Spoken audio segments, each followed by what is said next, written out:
노모의 비밀 통장 3억, 막내 아들만 알고 있었다. 어머니가 쓰러지신 날 형들은 모두 바쁘다고 했다. 큰형은 회사 일이 있다고 했고 둘째 형은 애들 학원 보내야 한다고 했다.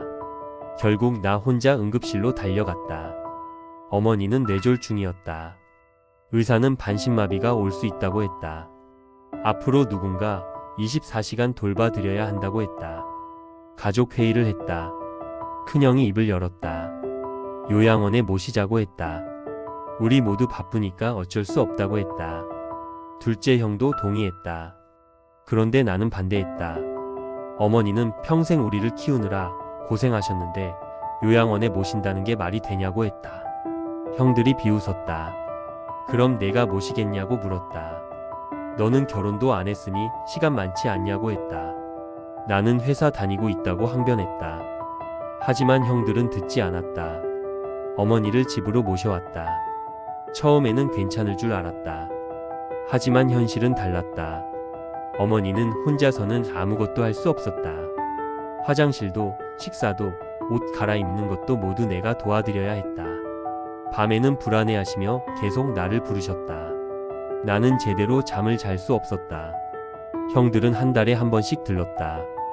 30분 정도 앉아 있다가 급하게 가야 한다며 나갔다. 생활비는 각자 30만 원씩 내기로 했는데 큰형은 자주 밀렸다. 집 대출이 있다고 했다.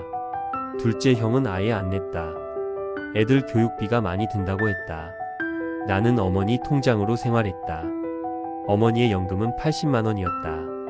그걸로 약값, 기저귀값, 식비를 감당해야 했다. 내 적금은 모두 깨졌다. 친구들과의 약속도 다 취소했다. 나는 집안에 갇혀서 어머니만 돌봤다. 어느 날 어머니가 말씀하셨다. 작은 통장이 하나 있다고. 아무한테도 말하지 말라고 하시며 통장을 꺼내셨다. 나는 깜짝 놀랐다. 잔액이 3억이 넘었다. 어머니는 평생 조금씩 모으신 거라고 했다. 아버지도 모르게 숨겨둔 돈이라고 했다. 어머니가 내 손을 잡으셨다. 이 돈은 너 줄 거라고 하셨다. 형들은 결혼하면서 집도 사주고 차도 사줬는데 너는 아무것도 못 해줬다고. 미안하다고. 그리고 지금 너 혼자 나를 돌보고 있으니 이건 당연히 내 몫이라고 하셨다. 나는 울었다.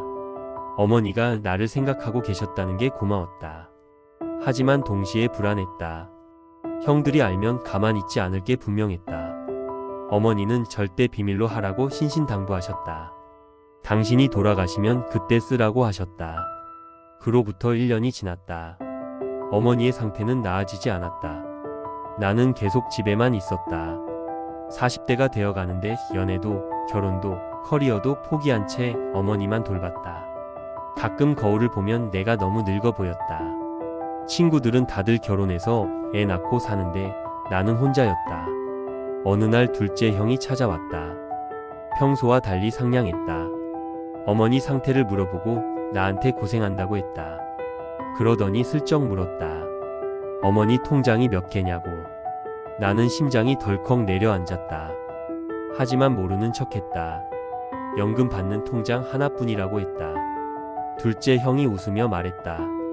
어머니가 돈을 꽤 모으셨을 텐데 혹시 다른 통장 없냐고. 나는 고개를 저었다. 형은 의심스러운 눈으로 나를 봤지만 더 이상 묻지 않았다. 하지만 나는 알 수 있었다. 형들이 어머니 재산을 노리고 있다는 걸. 며칠 후 큰형에게서 전화가 왔다. 어머니 집을 팔자고 했다. 어차피 어머니는 거동이 불편하시니 작은 아파트로 옮기고 차익으로 요양보호사를 쓰자고 했다. 나는 반대했다. 어머니가 평생 사신 집인데 어떻게 파냐고 했다. 큰형이 화를 냈다. 내가 다 결정하냐고. 우리도 상속권이 있다고 소리쳤다. 형들은 변호사까지 대동해서 찾아왔다. 어머니가 정신이 온전하지 않으니 후견인을 선정하자고 했다. 그리고 재산을 투명하게 관리하자고 했다. 나는 어이가 없었다. 1년 넘게 나 혼자 어머니 돌보는 동안 한 번도 안 오던 사람들이 재산 얘기만 나오니까 변호사까지 데리고 온 거였다. 나는 어머니께 여쭤봤다. 어떻게 하면 좋겠냐고. 어머니는 우시면서 말씀하셨다. 형들한테 실망했다고. 돈만 밝히는 자식들이 원망스럽다고. 그리고 나한테만 유언장을 써주겠다고 하셨다. 3억은 물론이고 집도 전부 내 앞으로 하겠다고 하셨다. 나는 공증 사무실에 어머니를 모시고 갔다. 어머니는 정신이 또렷하셨다. 공증인 앞에서 명확하게 말씀하셨다. 모든 재산을 막내 아들에게 상속한다고. 나머지 아들들은 법정 상속분도 주지 않겠다고. 유류분 청구도 막는 특별한 조항을 넣었다. 며칠 후 어머니가 돌아가셨다. 조용히 잠드시듯 가셨다. 나는 울면서 장례를 치렀다. 형들도 왔다. 형들은 울면서 어머니를 그리워했다. 장례를 치르고 유언장을 공개했다. 어떻게 전 재산을 막내에게만 주냐고 소리쳤다. 하지만 변호사는 말했다. 법적으로 완벽한 유언장이라고. 어머니가 정신이 온전한 상태에서 자유의사로 작성했다고. 큰형이 나를 붙잡았다. 형제끼리 이럴 거냐고 나눠 가지자고 애원했다. 하지만 나는 고개를 저었다. 어머니가 1년 넘게 병상에 계실 때 형들은 한 번도 오지 않았다고 말했다. 생활비도 제대로 안 보냈다고 말했다. 나 혼자 회사 그만두고 인생 포기하고 어머니 돌봤다고 했다.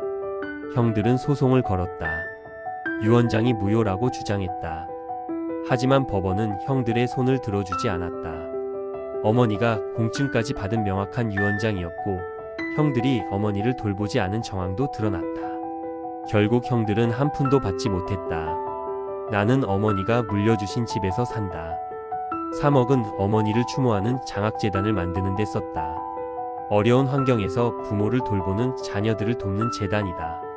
어머니가 원하셨을 일이라고 생각한다. 형들과는 연락이 끊겼다. 그들은 여전히 나를 원망할 것이다. 하지만 나는 후회하지 않는다.